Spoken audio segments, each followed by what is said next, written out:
Well, hello YouTube, and welcome back to Retired for Life. I'm your host Brian, and today we are answering the call to the wood stove challenge. It was originally put out by David from RCAF Polar Express. Now I checked with David, and he does tell me that this stove qualifies. It's not your typical wood burning stove. So let's get down to the nuts and bolts of it, and we'll see what this stove does that's different from your regular wood burning stove. So we're down in my basement right now where this wood stove resides. This stove is made by the Harman Stove Company, and it is the P61A-2 pellet stove. So a little bit on the different side. Let's take a closer look at how this stove works. So instead of your usual pieces of wood, this burns pellets.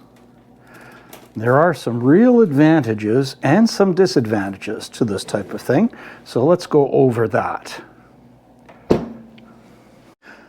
So this is how the pellets come. Now these are 40-pound bags, so one of the disadvantages to this is just the handling of these bags. They are 40 pounds, they're fairly big, and they can be pretty clumsy if you're not careful with them. You could end up with a lot of pellets on the floor, which I have done. So one of the advantages is there's no bark. And these pellets, this particular brand of pellets, is 100% hardwood. But a lot of your ash comes from your bark. And because there is no bark, these things are very clean burning. So I just took the ash pan out. We'll have a look at that. And this is a result of about 2.5 weeks of non-stop burning. So here is the ash pan. And as you can see, it's not very big. And you can see how much is inside this pan here after 2.5 weeks of literally non-stop burning. There is not much. And again, a lot of that is because there is no bark. Now, one of the disadvantages is this absolutely has to have hydro. If hydro is not on, or if you lose power, everything shuts down. It's got a number of motors in it that keep everything running. So in the back here, hidden underneath this panel, is the motor for the auger and 2 other motors for 2 different fans. So in the front of the stove, just under the lip here, you can see all these little slots. That's where air is blown through right over top of the firebox. So your air gets well heated and then it's blown out into the room there. And as you can see, the stovepipe here is actually quite small. This is an insulated pipe and there's really pretty small diameter. It's only a 4-inch pipe in there. So it really doesn't require that big of an exhaust at all. And again, partly because it's pellets.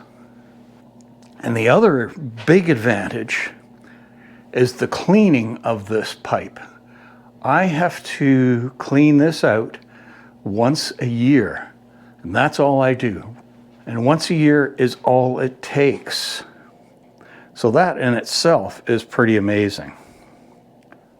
Now on the side here is the little control panel that takes care of everything. And as you can see right now, there is a flashing red light. That red light is telling me that it's just simply gone out. I let it run out of pellets so I could clean it out and show you guys the inside. All right, let's take a look inside here. So you can see down in there the end of the auger and the fire pot here. So quite a small pot, as you can tell. So this does not get a big rip-roaring fire going in it. All right, let's start reassembling it and getting ready to ignite it. So the fire pot is now ready. So let's look down in the lower compartment behind the ashtray. So as you can see here, there is one of the circulating fans that draws air down and out that way. Now I've got the cover off of it for cleaning out. And then up above that is another opening. Now in here, you can see the igniter right there.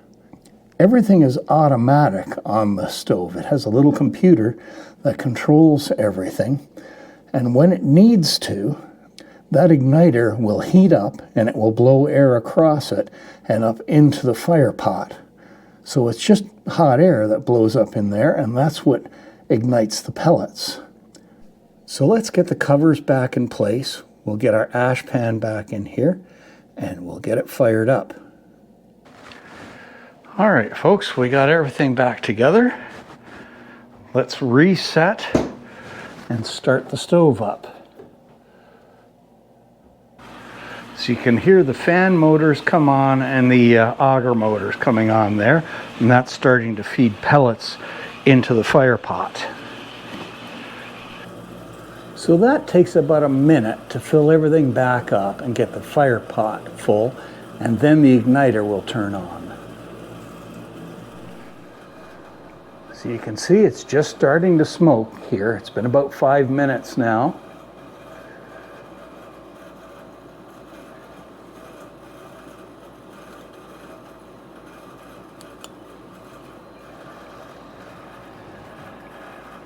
And there we go. Now, at this point in time is when it gets its biggest fire going, when it gets all these pellets going. So we'll let this get rolling, and then I'll show you what we end up with for a regular fire inside this. There's the fan kicking on for the blowing the hot air out the top. All right, we'll come back to this in a couple of minutes here. So there's what a regular fire looks like inside of this stove. Now the stove is rated for a house up to 1,200 square feet. We are a little bit less than that here. You can hear the auger going there every once in a while, pushing more pellets out into the fire pot. So as I've mentioned, there are advantages and disadvantages to this type of stove. One of the disadvantages with it, as you can see, it does have a small fire pot. So if your house was to be stone cold, if this was to go out on a cold winter night and you started it up the next day kind of thing, it would take it a little while to heat your house up because it is slow because of the size of the fire pot. Now, an advantage is the fact that it's controlled by a thermostat. So as it needs to, it increases the size of the fire. But again, the fire in this is only going to get so big. And for us, it has worked perfectly. Now, we have had times where we have had really cold temperatures, as in -20, -25, and that lasts for a while.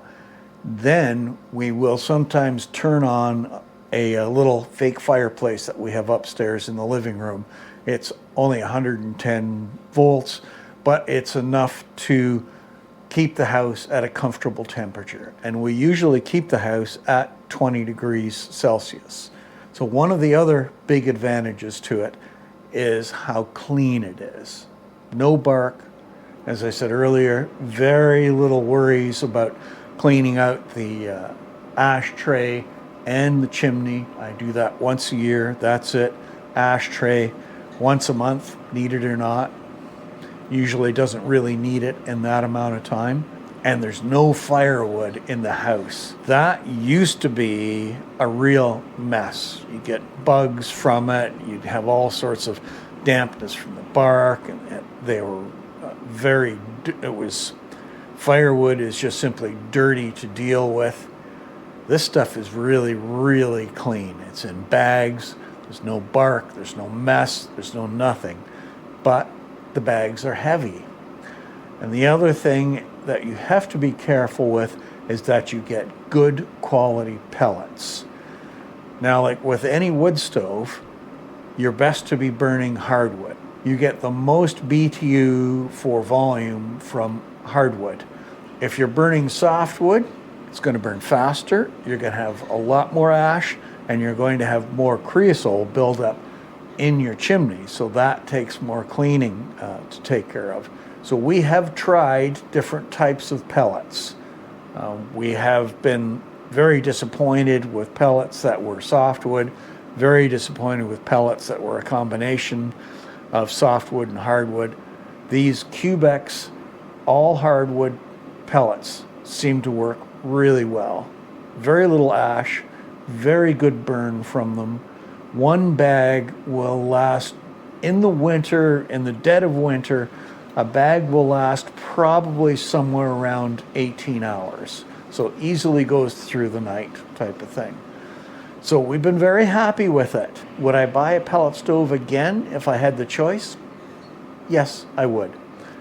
This house is it's not a big house, you know, under 1,200 square feet. It's got passive solar from all the windows up in the kitchen dining area facing south, so it's designed for that. And that is partly why this little pellet stove keeps this house very comfortable during the winter. Economically, I would say it's not cheaper if you have to buy your firewood. We spend probably in the area of $2,500 for wood to heat us through the winter, and that leaves us with extra. So firewood, if you're buying it, you're probably going to be close to the same thing. So all in all, very happy with the pellet stove, and there is my wood stove challenge, David. So thank you for David for putting this challenge out that I know a lot of people have already answered. It's been very interesting to see. I'm surprised at the variety really of wood stoves that are out there, and this is just another one that's a little bit different. So I just want to say thank you very much for watching. Don't forget to like the video if you found it interesting or a little bit entertaining, and I'd love to have you subscribe to the channel. We are closing in on that 1,000 mark, and your help getting there would be very appreciated. So remember to stay safe out there, folks. Be good to each other, and we'll see you out on the trails the next time.